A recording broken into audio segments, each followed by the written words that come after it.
Comunas AM. Opinión.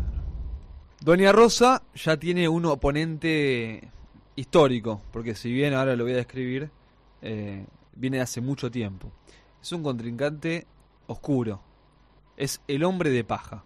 La falacia del hombre de paja. Vamos a poner los nombres que le gustaría a Milei. La falacia del hombre de paja. La falacia del hombre de paja es dar la impresión de refutar un argumento a través de una idea que no va en la línea de la argumentación de la discusión, por lo que no se refuta debidamente el tema de fondo. Por ejemplo, el RIGI, el régimen de incentivo para las grandes inversiones.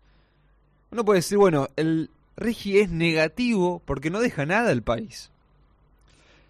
Si a eso el contraargumento es: estamos en contra de aquellos que entorpecen a la Argentina productiva, para algunos tener plata está mal y ser empresario es un delito, no está respondiendo o no está haciendo frente al RIGI, está hablando de otra cosa. No responde lo primero. Además es imaginar a un argentino o argentina que crea que ser empresario es un delito. Una cuestión que, si existe, puede ser, es extremadamente minoritario. Es contestar una cosa con la otra y desviar el tema. El problema no es la existencia de un RIGI, sino que no tenga regulación para que no se efectúe un saqueo en el sector minero, por caso, ¿no? O en sectores agrícolas. Nadie está en contra de las inversiones. Pero a Doña Rosa le dicen que todos son Belibonis. Caso curioso, el de Beliboni, el de los piqueteros. El sector piquetero, que era más ruidoso, con un gobierno progre como el anterior, o que en teoría los escuchaba, que en estos momentos de severo ajuste. Para sorpresa de nadie, será que cuando las papas quemen, el pueblo en su conjunto va a ser el que se manifieste, y no el piquetero, que se escuchaba más antes que ahora, que cortaba más antes que ahora cuando el gobierno lo recibía. Volviendo a los que le calientan la oreja a Doña Rosa, describen a los sindicalistas como unos vagos, millonarios, porque, bueno, a veces se ve que tener plata sí es un delito. Los describe como vagos, millonarios, que no entienden que la gente no los quiere, que no aceptan al 56% que optó por Milei en las elecciones. Bueno, ese personaje no existe. Empezando porque muchos sindicalistas están cómodos con este gobierno, muy cómodos. Y porque deben dejar que seamos nosotros los que digamos que no están haciendo nada en contra de las políticas del oficialismo. Y no el gobierno como una especie de: estoy haciendo lo que quiero, no me hacen frente, me ufano de que no me hacen frente. Fue un sindicato el que desmoronó el verseo de Milei. En economía hablan de falla de mercado, cuando por alguna cuestión particular en el sistema capitalista debe intervenir el Estado.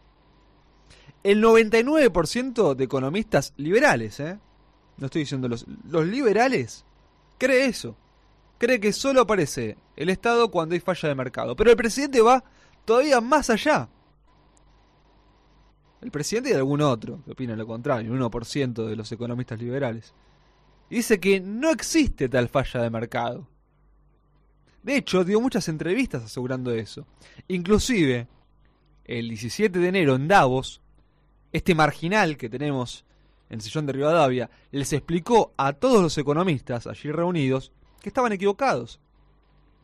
¿No? Equivocados por pertenecer a ese 99%. Javier, no te pidieron tanto. Pero es necesario volver al tema que quizás pasó por alto. Yo decía que un sindicato demostró la falencia argumentativa de Milei. Dentro del mundo laboral existen trabajadores privados y estatales. En la esfera del privado, la patronal obviamente no es estatal, y solo aparece el Ministerio de Trabajo para homologar un acuerdo.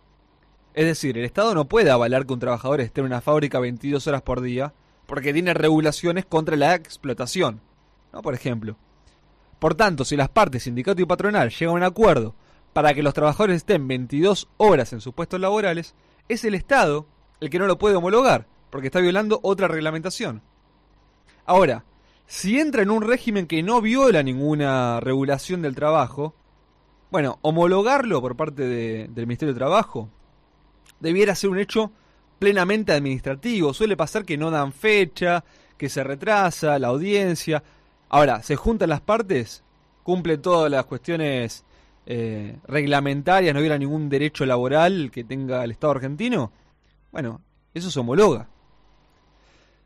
Los trabajadores camioneros están dentro de empresas privadas que participan de la Cámara de la Actividad, con lo cual se arregló entre el sindicato de camioneros y la Cámara Empresarial de Camioneros, o sea, entre privados, un acuerdo. Según mi ley, un acuerdo entre privados es suficiente y el Estado no debe figurar. Sin embargo, sí figuró. Fíjense, que no lo quiso homologar. Epa, ¿qué pasó? ¿No era que no tenía que estar el Estado? Lo que pasó es que si lo homologaba, esa suma salarial para camioneros, las otras actividades también iban a pedir grandes aumentos. Y el presidente había dicho, no hay plata. Pero también dijo que el Estado debía desaparecer para facilitar el respeto irrestricto del proyecto de vida del prójimo, pasado, no sé en cuánto chamullo más. Otro ejemplo de estas fallas de mercado que a veces aparecen, a veces no. La falla de mercado es que tenga que aparecer el Estado para regular algo que no está bien, había dicho. Según mi ley eso no pasa nunca. Entonces, ¿por qué su ministro denunció la cartelización de las prepagas? La cartelización, el monopolio, oligopolio, son los principales motivos que originan la intervención del Estado en el manual liberal. ¿En qué quedamos, Javo, entonces? Bueno, pero a Doña Rosa no le importa esto, porque le describen a un hombre de paja, terrible, siniestro, que quiere el mal sobre el bien. Obviamente debe ser peronista, y su máximo deseo es aprovecharse de los recursos que paga Doña Rosa de su bolsillo. Que mantenga vagos, es así. Que Caputo tenga que venir a salvarnos de las políticas de Caputo de hace unos años, la verdad que es para aplaudirlos. Porque sacando el daño que hacen, convencer a tantos boludos de que el motivo de que estemos así es culpa de los zurdos de mierda, y regresar como una opción novedosa para salvarnos, es, siendo bueno con el pueblo argentino, digno de reconocer. Es para sacarse el sombrero de la cuestión del marketing que tienen, o de cómo engañan, o de cómo el pueblo lo cree. Más grande que la falla del mercado es la falla de la oposición, que falla sistemáticamente y adrede en generar divisiones estériles. Que el PJ porteño haya salido con lista de unidad es un escándalo. Ahora, en este momento, se tendrían que estar sacando los ojos porque no le ganan a nadie. Es perder siempre y no cambiar el técnico, es rarísimo. ¿Cómo van a tener unidad? ¿Quieren seguir perdiendo? Del otro lado de la General Paz pasa lo contrario. Se gana pero putean al técnico. Porque es entendible que Grabois vaya contra Massa, porque se pelean dos que no tienen gestión actualmente. Ahora, no es entendible que el hijo de Cristina se pelee con Axel, que es gobernador. No es entendible siendo bueno con la Cámpora. Mientras haya más paja que hombres, hay Milei para rato.